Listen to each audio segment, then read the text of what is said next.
Welcome back to the Third Wheel Podcast. I'm Shaps. I'm Caleb, and again, we have our buddy here, Ethan. That was wonderful. That was a cat that Ethan just stepped on. I just farted. Both. Yeah, all of those at the same time created that wonderful concoction that we made today. Okay, Shaps, do you like the studio? How do you feel now? On the record. I know how you feel off the record. I'm sorry. that came out wrong. How am I supposed to Cut. Am I supposed to Start it respond over. to that? Yeah. No, what do you think? The honest thoughts. How do you feel about this room? It feels good. The only worry I had has been squashed. So Yeah. because What's it? we laughed pretty hard. So Yeah, nobody said anything. Although we thought we heard somebody with a broom a second ago on the wall. they're but like poking them. but the I wall. think somebody just dropped their phone or something. Yeah, we got a little tiny apartment. We're seeing how it goes, but we're not paying for it. We just kind of snuck in, kind of like Elaine with the janitor closet. We're just like we're hanging out, seeing how long we can go. Yeah. Dude, I was really happy. So you don't want me to say where we're at then? It's a bit, Caleb. You're not supposed to ruin bits, but whatever. Well, the place we're at was really receptive to podcasting here. I was like, hey, do y'all allow people to podcast here? And they were like, absolutely. In fact, we loan out equipment. I think it's because you're handsome muck, dude. Yeah. I think, the smaller dude. So you're telling me shaving this and then letting it grow back really saved the It show? worked. And your tree. You know, okay, that reminds me of that SpongeBob quote where SpongeBob was talking about hiding his identity. He's like, grow a beard and shave it off. It's like, what? Why would you shave it?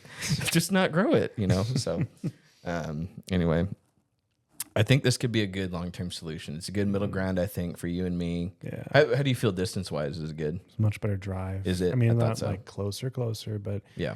yeah, I hated the drive to the other place. So Yeah, I know you did. But I think it's working out. But what about you, Ethan? How is it getting over here? It was good. It was just a 15-minute hop, skip, a jump down Good, one good. road. it kind of feels like we have an office now. I like it. I know, right? And I actually knew somebody walking in. I was like, oh, someone came up and was like, hey, a coworker. So it was kind of cool. Oh, I thought that was like a teacher from high school or something. That's rude. Okay. How's that rude? She is of normal age. Normal? What's normal age? Just kidding. No, she's a coworker. So, Okay. And I guess she does a lot of tutoring here, which is cool. So that's pretty neat. I've thought about experimenting into the world of like teaching. Obviously, I would never be like a full-time teacher. One, because they don't get paid, and two, it's a lot. It's very stressful. They're overworked, underpaid. Like I don't know. I'm already well set in my job. I'm hoping this career takes off someday. But I do enjoy helping out people that are from a different generation, younger generation. So you want to mentor? I think so. So there's like our buddy Michael. He's in that one group. What is it? Not Stop Six. Yeah, Academy 4. Academy 4, and they're promoting Academy 4 at Northwood, and I was like, that's pretty neat. Like, helping out kids, and it's kind of all out in the open, which is great. Like, because the thing with those cool kids programs is nowadays there's so much stuff being exposed to people hurting kids or taking advantage of them. But I think Academy 4 does it in a way where it's all public, so you don't have to worry about that. Yeah. Which is really cool. And I really do think that's awesome. And I think a lot of kids don't have either a big brother or a father figure, that type of stuff. But I don't know. Ethan, you ever done any serving or anything like that? Nothing directly related to that, but I did serve at my home church in high school for 4 years on the lighting team. Okay. And it was one of those situations where I was like, yeah, well, I'm going to be going to college, but I want to stay connected to the church, and I would really like to have a career in the church. Yeah. And I asked near the end of my time serving, like, hey, I know I serve right now, but would there be a chance for me to move into some sort of paid position at some point, like after college? And I didn't get a straight answer from the guy. The guy was like, oh, well, we don't really pay for what you do. And I was like, that's not what I'm asking, dog. Yeah. That wasn't the question, but you answered my question in a roundabout way. Right. So I still attend that church. I love that church to death. For sure. It's just a situation where, like, that was a very interesting way to answer a high schooler's question about employment. I Yeah. would just slapped you. Yeah, may as well. Give more. You don't work in a church to get paid unless you're taking something out the offering. All right, let's be real here. But so what do you want to do then for like that type of organization, either church or something similar? Anything caught your eye? Well, actually, do you mind me asking what you do for work now? I'm a. You don't have to answer if you don't want to. You That's know, fine. I'm just gonna say that I am a CAD designer for landscape. Cool. Okay. So is that what you want to do long term, or do you think something else that's kind of At first, I wasn't really thinking like, oh, this is something I'm going to do long term. This is going to just be like, well, I went to school for it. I have work experience for it. I'm going to do it for however long I do it for. And then maybe I'll move into something with my bachelor's because I have a bachelor's in arts. But I love my workplace so much and my coworkers are so awesome. I could genuinely see myself staying here long term as like my career. Yeah. Okay, cool. Yeah, I have so my actual career, I'm probably going to stay there till I retire unless we start making money off of this, like really good money, okay? Because we're en route to buy a house here pretty soon, which is great. And the way the housing market's going down, I was like, we might have a good down payment right out the gate, you know? A house we saw, it's not in a great neighborhood, but it dropped like $60K. And I was like, we're due for a big all-around drop, you know what I mean? Yeah. But I was looking at stuff that I want to do extracurricular. A lot of guys my age now are coaching like little league and stuff like that. I don't know if I could do that because I was never a sports guy. I don't know anything about it. I'd have to start learning if I'm going to start coaching. But mentor stuff, I really have a heart for kids because I was a kid growing up without a father figure. So I grew up for a little bit of time in like a battered women's shelter. So, you know, women go there who've been abused by their spouses and they bring all 5 of their kids or however many kids they have there, you know, they're being abused by their spouse. So I grew up there for like 2 months. And of course, I didn't know what a good father figure looked like because mine was bad. But what really helped, I didn't know this helped until I got to college and I started studying it, was the male volunteers there because kids need a father figure or something to kind of look up to that isn't what they grew up with. So they start latching on to, you know, adult male people that serve at those shelters, you know, like, and the guy I'm thinking of in particular, all he did was hang out with us. Yeah. Like he would help out in the kitchen and then he would hang out with us and just play like board games with us or talk to us and stuff like that. And this guy I'm thinking of, his name was Jim. And I just, for some reason, I really looked up to him. I didn't know what it was when I was a kid. But then when I got to college, it was like, oh, these kids, like they need a father figure. So they latch on to the first thing they get outside of their actual dad because they can't be with their dad, you know? So what is it? So I've always wanted to volunteer at like shelters, like battered women's shelters. Because not for the women, for sure. You know, they got their own stuff going on. But the kids, I think they need a good father figure. And that was a really big deal for me growing up. So I was like, you know, I want to kind of do something like that. So I really have a heart for kids that grew up without fathers because it wasn't until I was 16 where I had a good father figure. Yeah. You know, my stepdad came in way later in life. So, but it was very helpful for me at that age to have somebody to kind of look up to who was an adult male figure to kind of show me how to actually act. Like, oh, hitting your wife's not cool. Yeah, you know. How was I supposed to know that until I met somebody who didn't do it? I learned that at 16. Yeah. Yeah, it's one of those things that's really cool that you had such a positively impactful experience that, you know, inspired you to be that for other people. Yeah. It's really funny, too. I thought you were going to end your sentence like, I have a heart for kids. I was a kid once. Just stop there. I actually grew up in an interesting dynamic. So, I had a couple things that kind of had me grow up kind of quickly. So, you know, and I think I'm at a point in my life now where I kind of want to return the favor. So like my parents are doing foster care, which is really cool. And every time I see those kids, I'm like, man, those are some kids that really need some help. So I'm over there a lot trying to play with them and kind of help them have fun. And they're small enough to where you can pick them up and just swing them around and stuff. So it's going pretty well. And it's kind of got me thinking I might want to do some foster care at some point in my life. I don't know though. You know, we want to try to obviously have our own kids, but after that, like let's say, you know, people struggle with having kids. We don't know yet. That could happen. It could not happen. We don't know. I'm not saying it will. And not because we think it will. But if it does, I was like, I'd be totally fine adopting or totally fine fostering. I think that's a great thing that's kind of near and dear to me, you know. That's what I want to do, definitely. Yeah. You said you or just yeah. Okay. Why you? Fostering. I've volunteered for it before a couple times. I volunteer with kids a lot. I even volunteered at Academy 4. Did Michael talk you into that? Or did you just want to do it? He didn't really need to convince me. He was just kind of like, hey, would you be interested? I'm like, sure, that sounds like something I would love to do. Yeah. And at my work, you know, they're like, they're volunteer kids too. And usually like there've been instances where they look up to me for some reason, you know, like, and they have bad father figures or they have bad experiences at home. And my boss fosters kids, and he has probably the most inspirational story for that. Like, it was not glamorous at all from beginning to end. Nothing about it was glamorous, but he was the only one in this particular child's cycle through the foster system that didn't give up. Even though he wanted to so bad so many times, like, he just never gave up because he realized where they're coming from. Like, he got to interface with the parents because there was like legal troubles and stuff. And it just was like, yeah, like, I've always wanted a kid, but I'm like, to give back like that. Yeah. That means even more. Like, even if I don't get married, honestly, that's one thing I want to do. Yeah, sure. I need money for that. But Right. Yeah. You know, keep subscribing. Yeah, for real. We need this. We want children. Now, okay, but that's the thing. There's so many kids out there who already exist, but don't have this. They don't have parents. Yeah. They don't have good people watching over them, and they need it.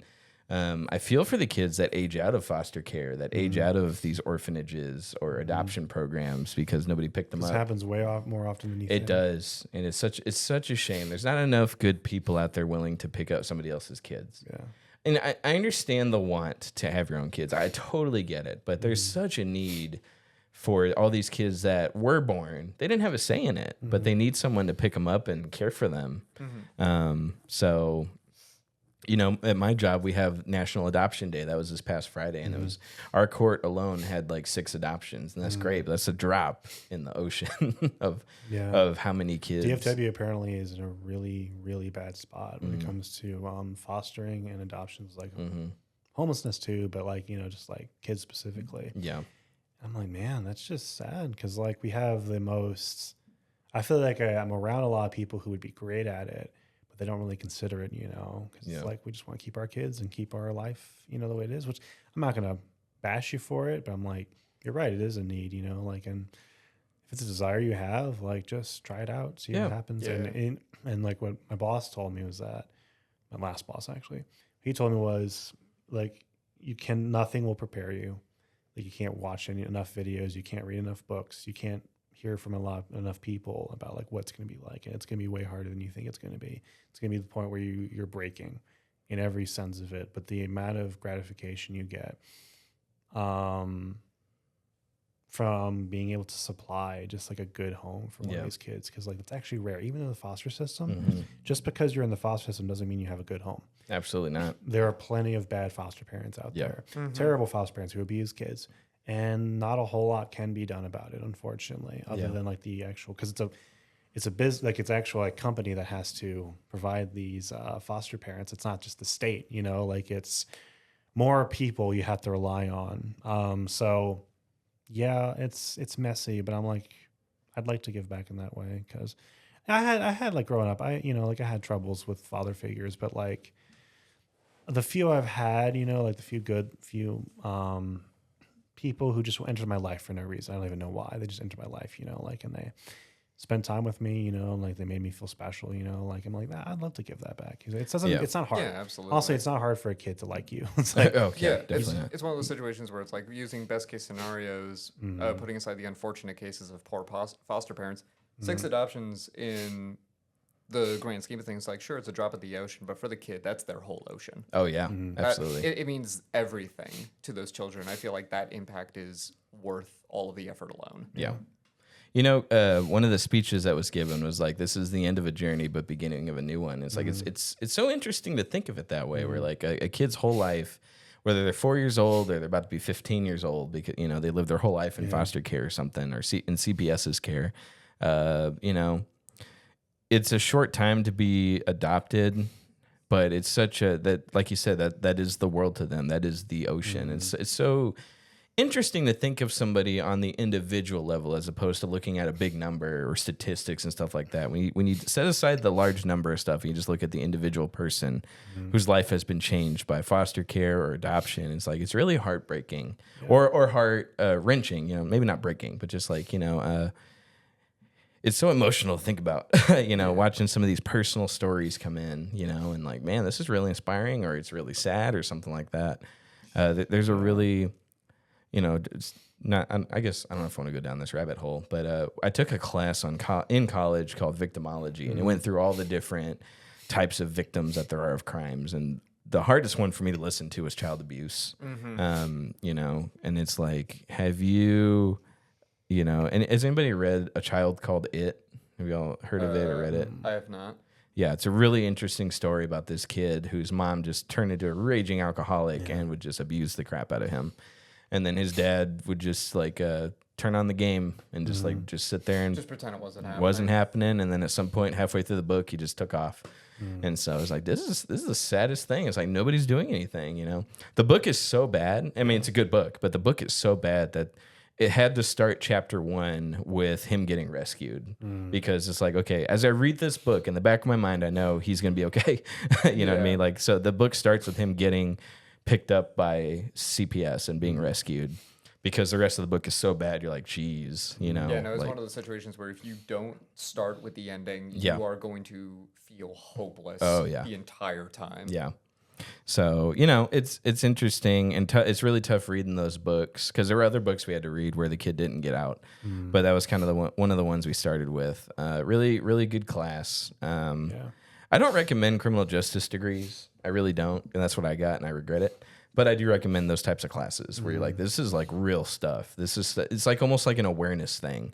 Like, is there a child abuse awareness program going out there? Because I think we need more stuff like that. Yeah, I'm confident that there are programs out there. They need to be more prolifically, advertised to get into the public consciousness. Like, this is a vulnerable group of people that is consistently overlooked. Yeah. Here's my whole thing with that.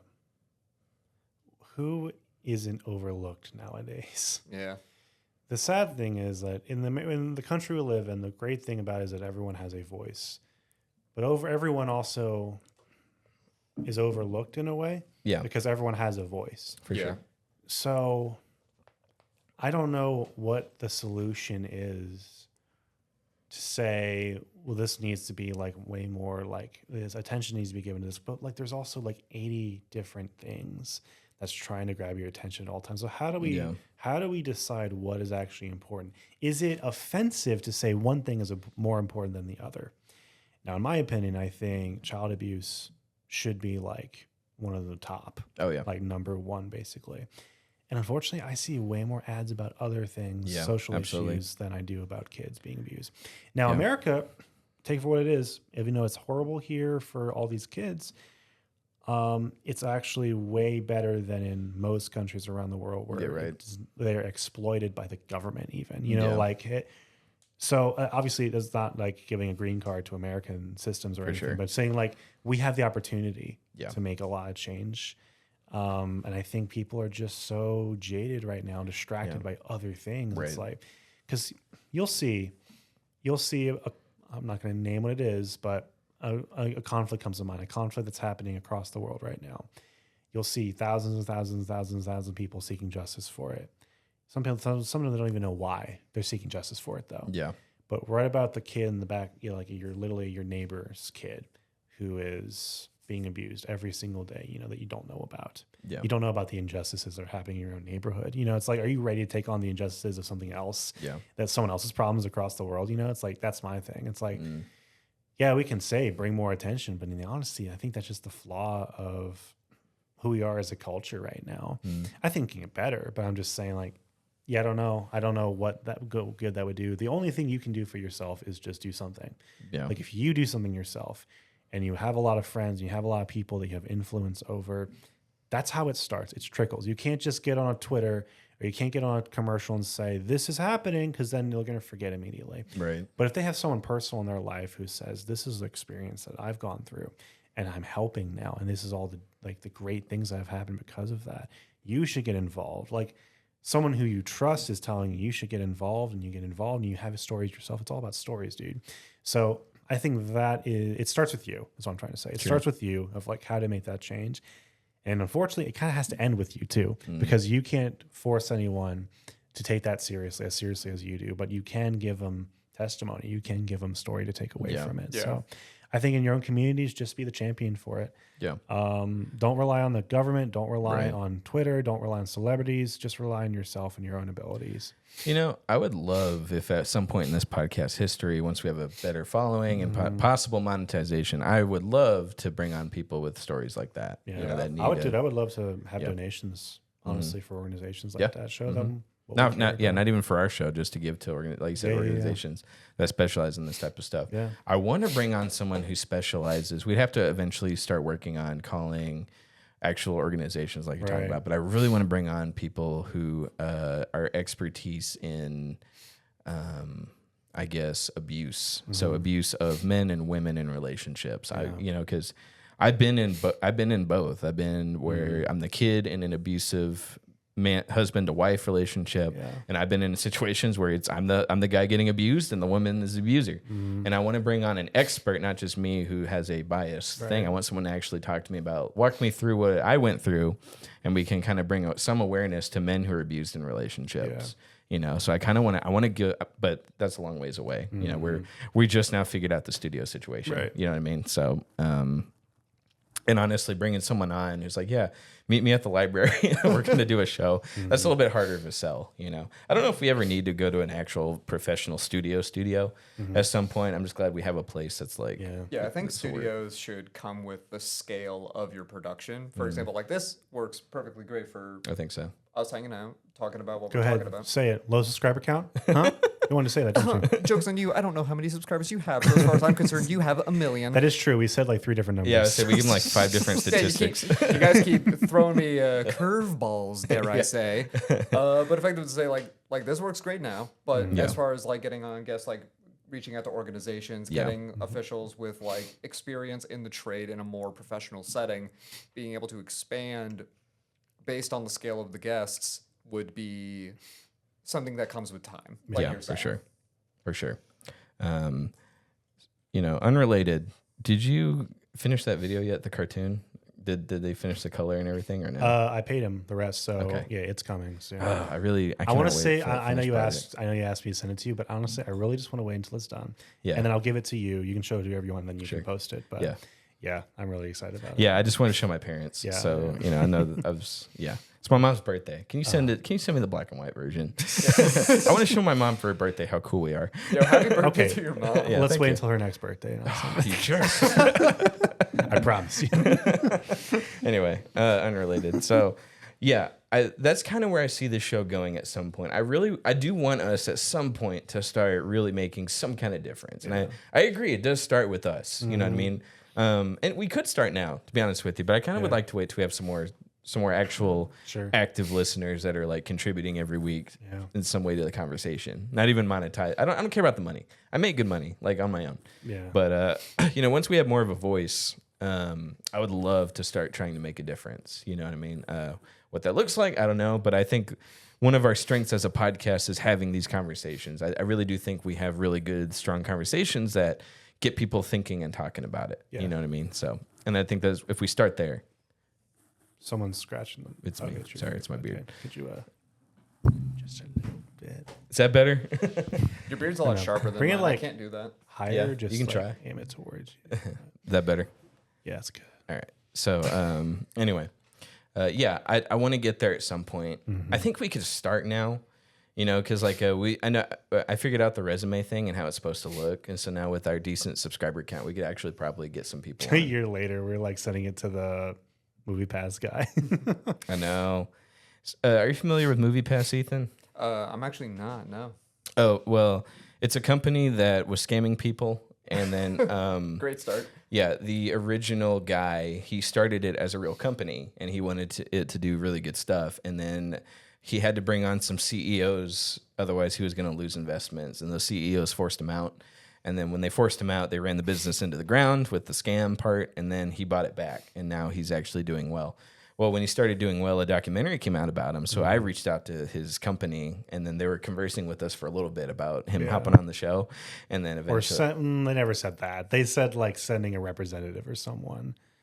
like to basically talk in his place or something, you know. Like Well, they didn't get into specifics of it. I was just saying they were getting ready to converse with us about being on the show. I don't know who. It could have been Stacy Spike, that's his name, or it could have been somebody from the company. I would have been okay either way. I would have loved that. Yeah. But then eventually they just kind of quit talking to us. But, you know, I was like, we're getting there. You know, like that's further than I thought we'd get on that. Yeah. So anyway, I hope next time we reach out, I think we'll hopefully get something back. So those nonprofits, they'll send somebody just to get the conversation rolling. They want people to come and talk about this stuff, raise awareness. Cold call.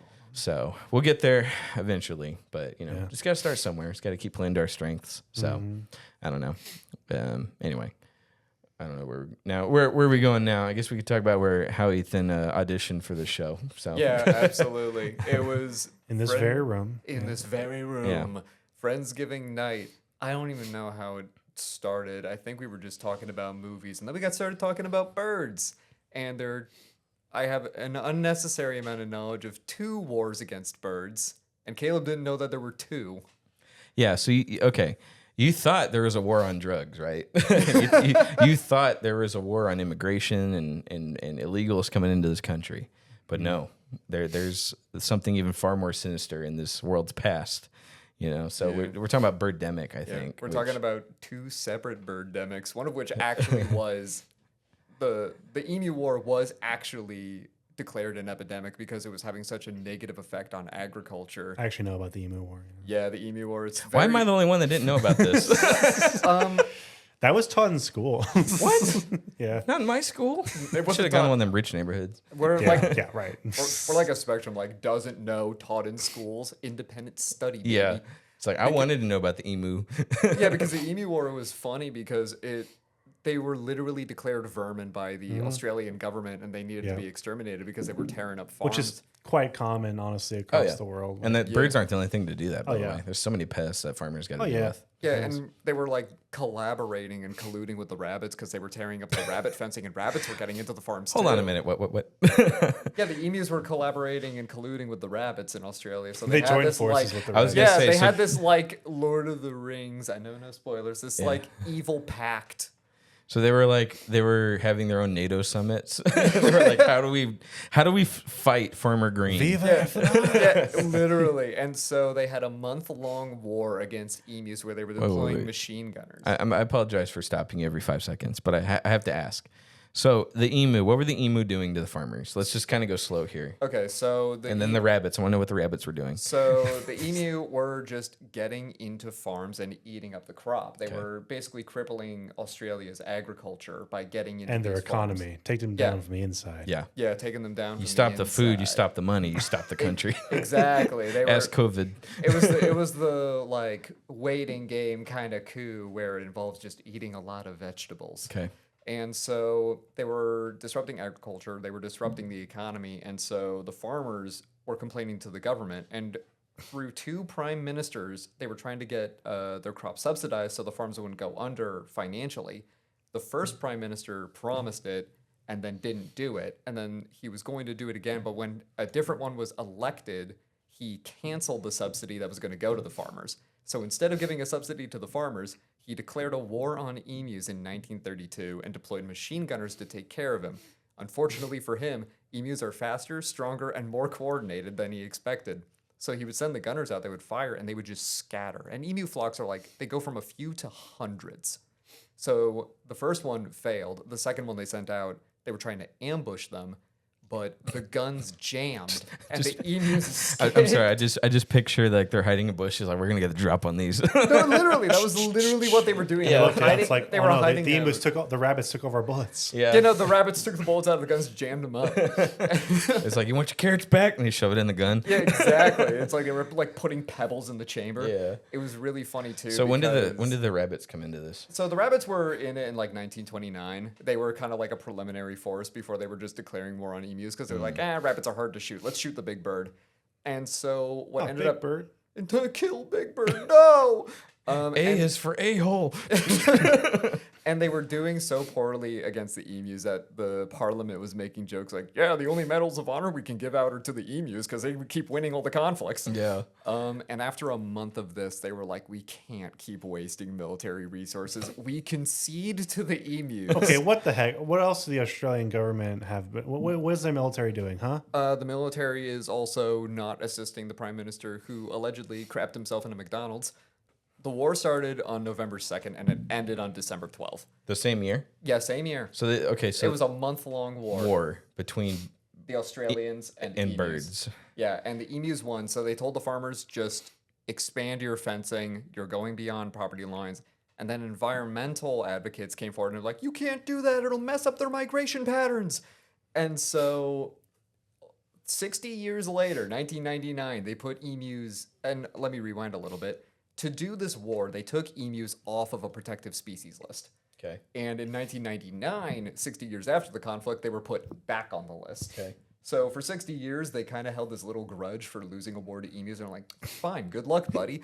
Yeah. You're endangered. You're about to be endangered. They won the war in the end. They won in the end. Well, hold on now. So what did they end up doing that fixed the problem? So they didn't really have a solution to the problem. They just had to expand the fencing and basically reorganize how these farms were laid out to minimize damages. So it was more so about prevention. But their first answer to the conflict was weapons. Yeah. Heavy weapons. I'm like, Yeah.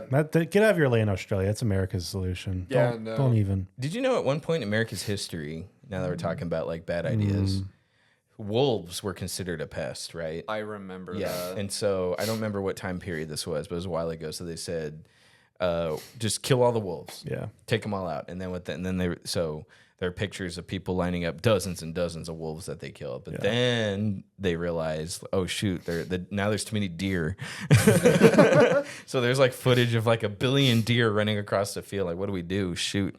So then they had to ease up on the wolves, and then they're like, okay, hold on, there's a balance. Yeah, it's almost like nature has a natural balance. Yep. And so they're like, Shoot everything equally. yeah. So Yeah. I mean, so that's where they're like, okay, it's deer season, it's wolf season, it's open season. That's when they had to start incorporating the seasons. Yeah, speaking of natural balances, that goes into the second bird war of Chairman Mao versus the sparrows. Now, is this still Australia? No, this is China now. Okay. We're going to China with Chairman Mao and his Great Leap Forward, which was meant to be an agricultural revolution in China. Okay. And his platform was on eliminating the 4 pests. I believe it was mosquitoes, flies, rats, and sparrows.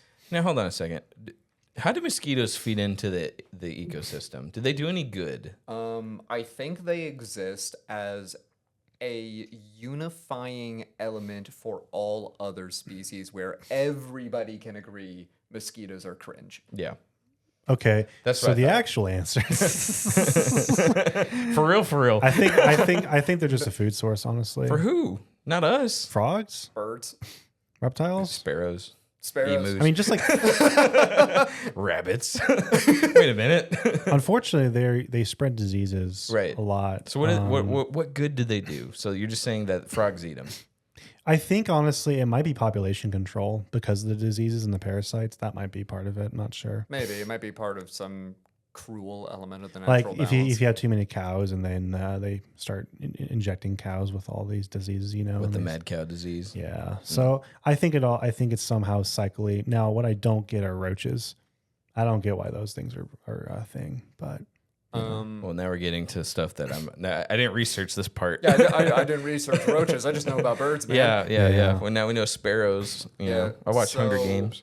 Oh, yeah. So effectively what happened with the sparrows is that Chairman Mao wanted to get rid of sparrows because he was concerned about them eating through China's grain stores. And so he encouraged and incentivized the people. Grain stores. Yeah, So like they rock grain- in a general store. There's like 5 sparrows in a trench coat. cheap. Yeah, they're all wearing I'm waiting on Chaps to respond to me. there. For the record, he gave a thumbs down. But as we were talking about earlier, I think it was off camera, the thumbs down actually means live. Good, So yeah. it means good. Well, Yeah. did you read that in a book somewhere? I know, right? It's Yeah. crazy. Shapsopedia. Thank you. And so, thank you. Yeah, And appreciate so, that. effectively, he encouraged the Chinese people to like disturb sparrow nests, destroy them, make loud noises, scare them away. and in extreme cases, just straight up shoot them, take the Australian approach. Okay. And what that resulted in is obviously sparrows started leaving, and the locust population blew up. And locusts eat only grain.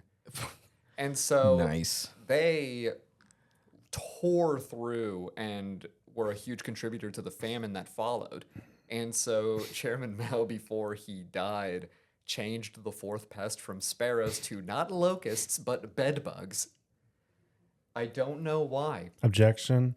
In Prince of Egypt, the song lyrics go, I will send locusts on the wind, such as the world's never seen, to eat nothing. There will be nothing left of green.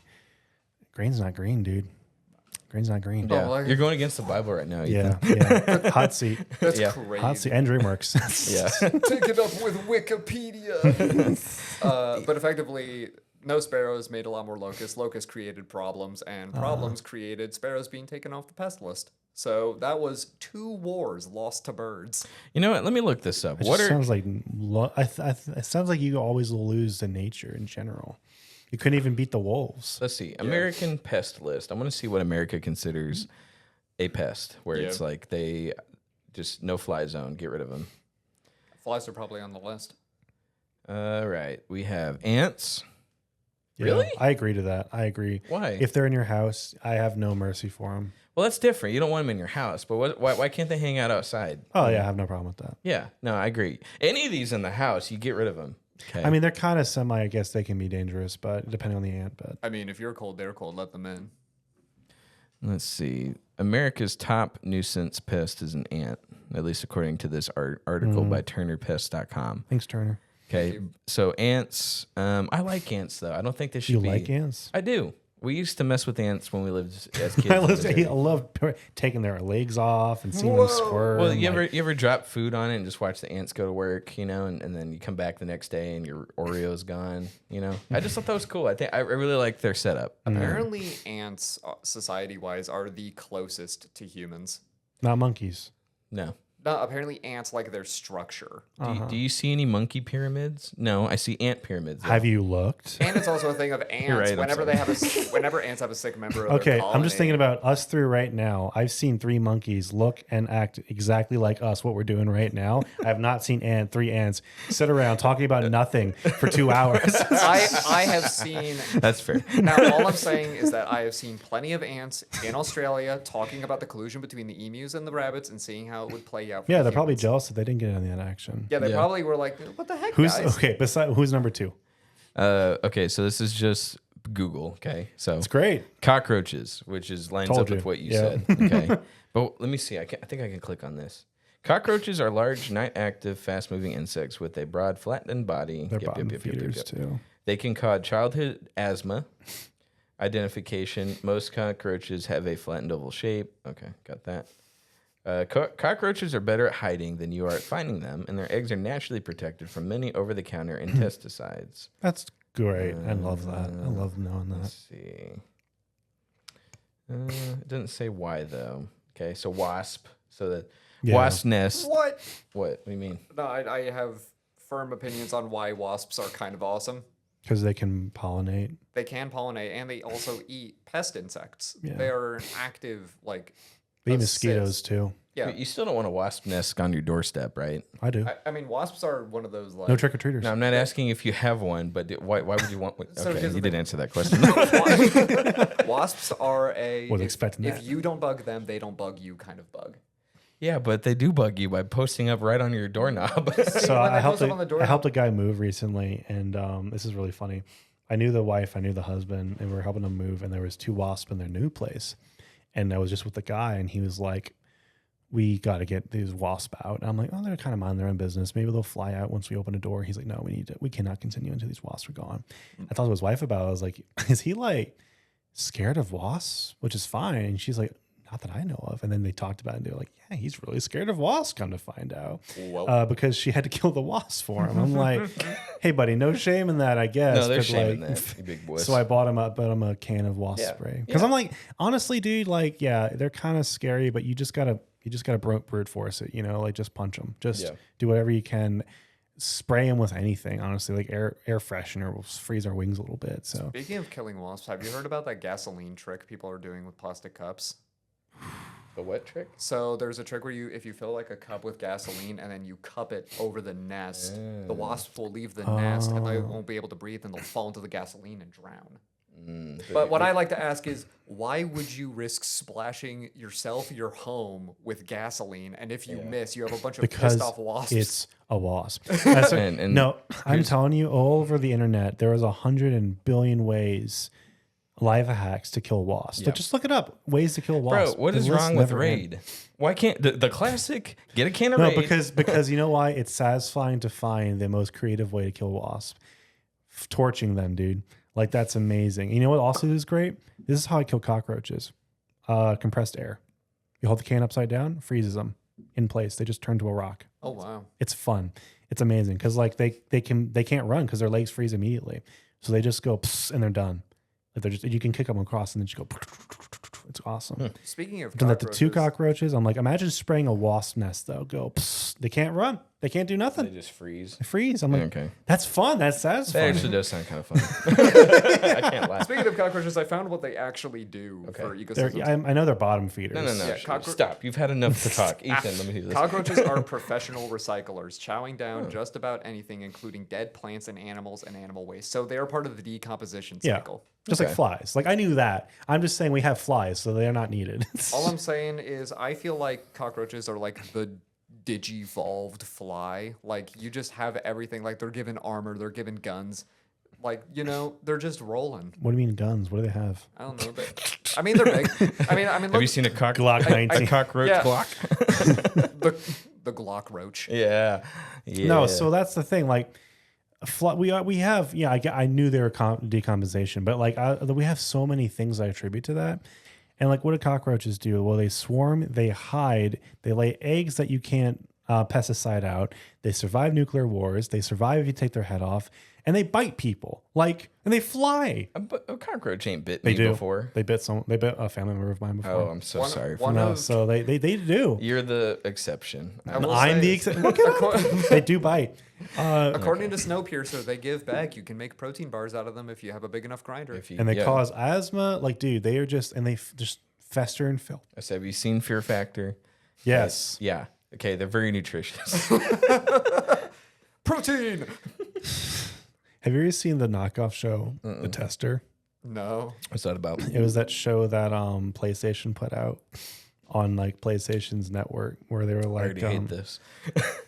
I'm already Notice how they're putting out shows and not games. Yeah. well, no, what the this heck? was years and years ago, but it was a show basically because the tester was like, okay, we're gonna do like one of those like big contest shows like Fear Factor, where you have to go through a whole bunch of challenges, and at the end, if you win, you get like $1 million, and you get a job as a video game tester for PlayStation. That was the gimmick, right? And like every episode was just like some like loosely related to game contest or like challenge. And the very first one was they put you in a room in a glass box over your head full of cockroaches, and you have to have a job interview with 3 executives and see how well you do during the interview. But every episode was different. So, God, wait, so they'd this have glass hated me. box, was there like a door? Like they could drop the cockroaches on you at any time? Yeah, they drop more of them on there too. Like as the interview goes further. I'll tell you what would have killed me was the actual interview part. They would have hated me. Like how women hate me right out the gate. I'm like, hello, sir. I'm a woman. The beard threw me off. But yeah, it was a rip-off show. I'm just like, cockroaches are just such like the staple of like, oh man, everyone's scared of them. And I'm like, yeah, I hate them, but like, they don't serve purpose. I really don't know what purpose they serve. You other just than read that- the whole thing though. Did you not hear everything I just said? I did. There's but- like 20 more bugs that do that. They're not. Cockroaches aren't the only thing that bite people, though. I bite people. Should I be exterminated? I mean, ants also bite people. I mean, there's an argument. Maybe I don't belong in someone's house, but can I thrive outside? I'm just saying, Absolutely. flies are already a problem. Houseflies are already a problem. But Yeah. like you put cockroaches on top of that, they scatter. They're hard to find. Like they don't die Yeah. as easily as flies do. Flies will just die eventually on their own after like a day. And like most sprays work on them. Cockroaches, no, they freaking evolve and they have hard shells. Like they're designed to be the ultimate nuisance. I think that's what cockroaches are. They're designed to be the ultimate nuisance. So what I'm hearing is that they're the emus of the bug kingdom. No, because emus aren't a nuisance. Australia started the war. They started the war, not the emus. So yeah, that's all. That's my case against why we should shoot cockroaches on site. The funniest thing is that when you were talking about the cockroaches, like them dropping them in the tester on people and they were crawling around, all I could think was Asmongold Simulator. I don't know what that is. You don't know Asmongold is a Asmongold? streamer who used to be like devastatingly gross living conditions. Yeah. Where like on a stream he had a cockroach crawling across him and he was just like, oh man, not again. Yeah. He does a whole documentary series about himself. That's terrible. And how disgusting he is. He actually recently like locked in and cleaned his place Yeah. up. And it was like disgusting what they saw, what he documented. Just would have kind He's of like, look at these. He's like, look at this Chinese food dishes that I made like 5 years ago. Yeah, And dude, it's like there was a oh. picture of his desk. He had like 100 fast food cups on the desk. Bet you he did great in WoW though. I would say he's famous, you know. Like what I guess we know what we got to do for views, you know. I'm gonna put this cup right here, and that'll be the first one. And there- Just every time Yeah. we come back, it's different cup. So, all right, next one. I haven't heard of a lot of these, but one of these is a termite. Now, I know termites destroy houses. Yes. Okay, but what good do they do? You know, I just every time rule of thumb food source for something. I mean, I guess, but who? Me? They're in my house. I think maybe anteaters. But when's the last time you saw an anteater? I don't know, dude. Exactly. When was the last time you saw a termite? They're doing their job really well. Nah, I disagree. they're another I don't think I've- decomposer. Yeah, but they decompose houses. Yes, I mean technically Probably trees. Technically, the wood framing of a house is a dead tree. But Get yeah, out. Yeah. Leave. Ticks. Okay. yeah. Ticks are annoying. I'll take a mosquito over a tick any day. And let me tell you why. They only dig into your body on the worst place you don't want a tick to be. I won't say which brother, but we had to pull one off of his genitals one time. Oh. And I tell you, as you grab it and you're getting ready to pull, it's like it knows you're about to do it. So it starts like digging deeper, trying to make sure you don't get it off because he's hungry. You were such a good brother because I would never do that for mine. It wasn't me, it was my mother. Yeah, no, like if my brother was like, "Hey, man," I would be like, "Absolutely not! You're going to a I hospital say, for that." a hospital? For a hospital bill? And the cute nurse is like, "What are you in for?" I have a tick on my balls. What? Huh? Can you say it a little louder, please? Yeah. See, I would much sooner subject a family member to hospital debt than do that myself and risk failing. Now, I will How do you say, fail? when we were kids, this But happened the when we were tick gets kids. away and it burrows in deeper. Not like to where you can't get to it. It's just like, you know, when you're biting something, someone wants to rip something out of your mouth, you just bite harder, you know? I don't know. So I will say when we were kids, we didn't do it ourselves, but we did watch because we're like, this is an I anomaly. don't think I've ever had problems with ticks. Maybe I have. I just haven't noticed. Not here. You're not going to Yeah. have ticks here, really. You're going to have them like, we had the particular time I'm thinking of was in Missouri, you know? okay. So stuff like midway through the country, makes a lot sense. taller grass and stuff where they can hide. I was sort of in that like Great Plains stretch. Yeah, exactly. That's where you're going to see ticks. Yeah. Another one is mice. We don't really have a mice problem in the suburbs, but it can happen. So what we have like several cats now, and we will not have a mouse problem. And hell, sometimes lizards try to come in through the front door, and our cats take care of those too. It's actually like lizards, and lizards are nice because they Yeah. eat all the bugs, they eat all the pests. Yeah, they're and not they a don't pest. bother. They don't Yeah. bother humans. No. Like They're not a going to pest. get into your food. They're not going to try to.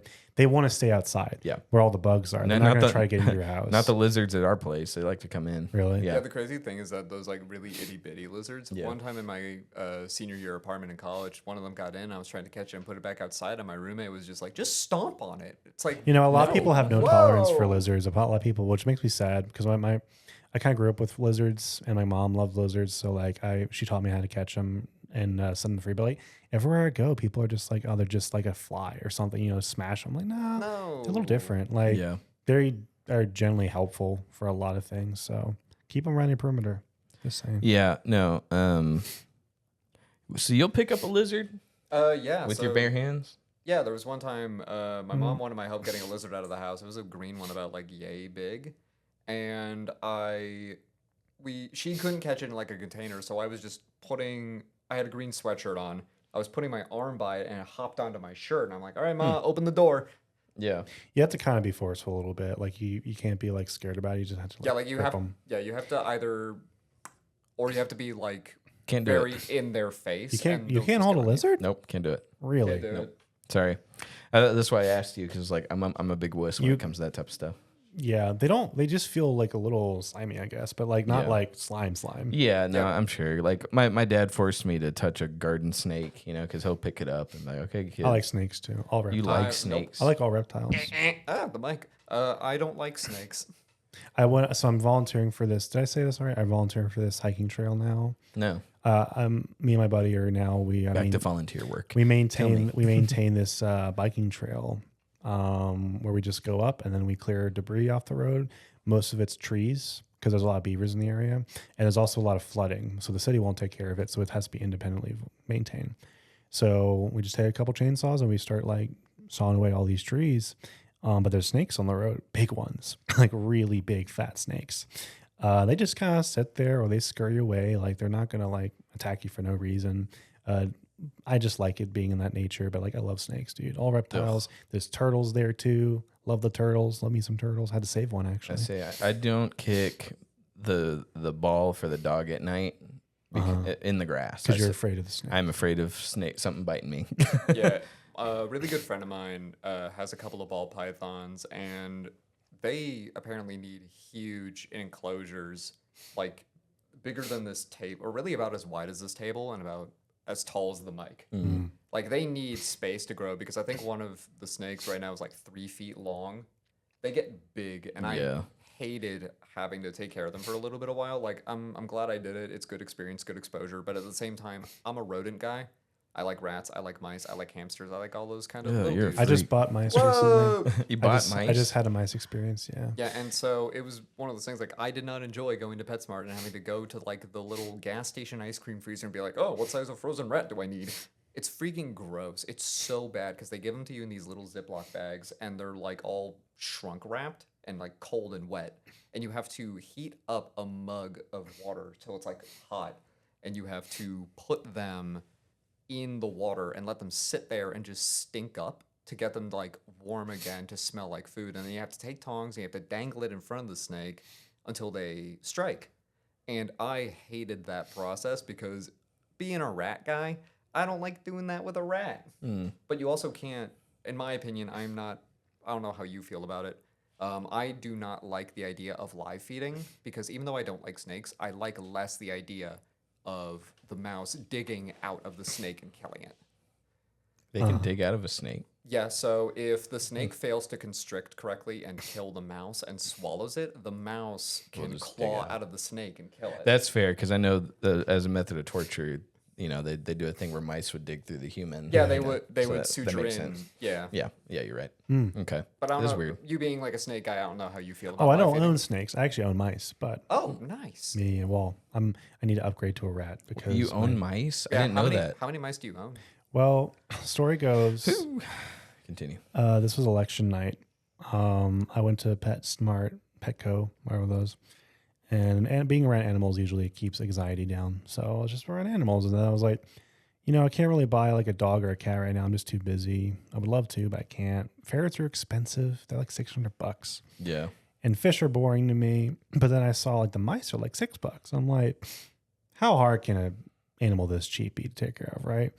So I bought a male and a female, and the guy giving it to me was like, they're going to breed, right? And I was very stubborn. I was very like, yeah. Even though in the back of my head, I'm like, I'm making a big mistake, but I can't back down now. So I bought the 2 mice, and the cashier said the same thing. They're going to breed, right? I'm like, yes, I know they're going to breed. That's what I want. I want a mice child. I would like just a one. mouse man boy. Just one. And then I was like, do you have a cage for mice? And he's like, try this one. We just sell the mice. We don't actually provide the So that's supplies. the thing. Come to find out, apparently it's kind of irregular for people to own mice because they're just really used for like food as for other pets. No way. Yeah, because why are you saying it like that? Bro, I'm sorry. I'm an idiot. I could have told you that. I'm sorry. Our biggest fan, who also has a creepy stalker crush on me, would agree that I'm an idiot. And I knew that. Yeah.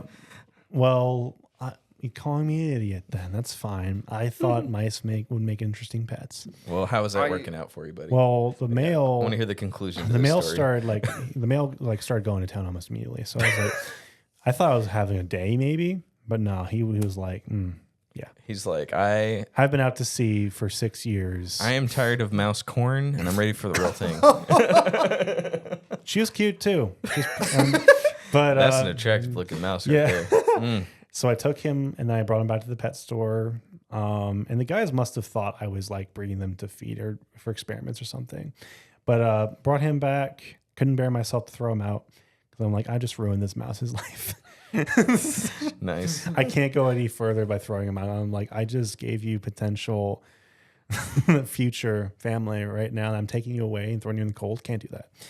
So I brought him back, but I kept the small one, the other one, the female, and she was great. I loved her. She was for a week. She did kind of get out of the cage a couple times because she could squeeze through the bars, but the guy gave me, he was like, this should work. I was like, I believed him. She squeezed through the bars a couple times. I put stuff over it, but I was at work so much that I didn't have much time to like maintain it. And I bought her a friend because apparently it's cruel to not give them companions. Yeah. So I came home with a friend and she was gone. I haven't found her. Oh. But I had the other one and I put her in there and she escaped and I actually hated her because she kept on biting and clawing at me. Other mouse didn't do that. Gingerbread was her name. She was very sweet. Let me hold her. Very tame. I will never be at your house. Ever. Well, you're not invited. There then. are mice running There's around. one mouse and she probably got away. Like, because cats haven't found her. There's 3 cats and they're all incompetent, but I don't think they found her. And she's not in my room because I turned it over 3 times. That is terrifying. It's a mouse, Caleb. It's a domesticated mouse with Mice no are mate. scary. Yeah, with no mate. It's on the prowl. It wants some dick. It got a little taste, and it was like, no. Oh. So, yeah. She was like, you took my husband. I must go on an adventure to find him. guess. I If am you call that a I am husband. very attractive to all sorts of creatures. Yeah. I ain't stepping foot in there. I'm irresistible. So Women hate me, but mice love me. but yeah. mice. I decided, here. I decided, you know what? I'm just going to get a rat because I keep getting told that rats are better. So I like the mice, but I just wish they were a little bit more tame, but they're not. They're more wild. Rats are a lot more affectionate from what I hear. So I'm going to go that rat. Rats? You're gonna get a rat instead? Yeah. And I'm gonna be Ron. Your dude. house is scaring me, bro. What about my house is scary? Mice, rats, infestation. Infestate. You You know didn't they know need a they'd partner breed? to infestate. You right? didn't know they'd breed. I knew that, but like the way the guy said it, that's why I wanted to prove him wrong. So it the was way the like guy a- said it, it's like you think I'm an idiot. So it was like a I am, but hubris- you don't. You have no way of knowing that.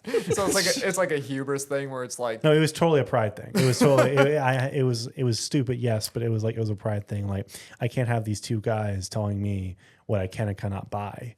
yeah. So yeah, that's why I bought them. You got a birthday coming up? Oh no. Okay. Are you gonna get Why? another rat? I was gonna say, I was gonna say, just don't invite me, unless it's at your parents. I'll go. It is always at my parents. Okay, good. Then we're good. I'll go. But bro, you're scaring me with all these rodents running around, dude. I'm telling you, it's not what you think. I have like a swarm like Ratatouille. No, it's one female and the males go. Like I brought them up to the pet store. There's no male. We don't have mice problems. She probably just got outside. That's mostly likely what happened. There's plenty of ways to get outside my house. Okay. All right, I'll take your word for it. And as far as like the rat, it's gonna be in a cage. No bars. It's gonna be like a plastic. bars? It's gonna be a plastic cage. Okay.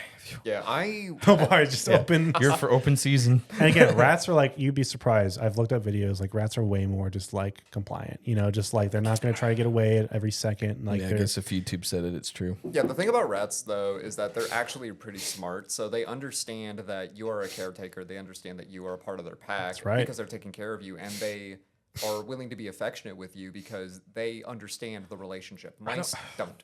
yes, I don't want to be mice- affectionate mice- with a rat. Mice, I tried that once. mice want to escape more than anything, except for Gingerbread. She was rare.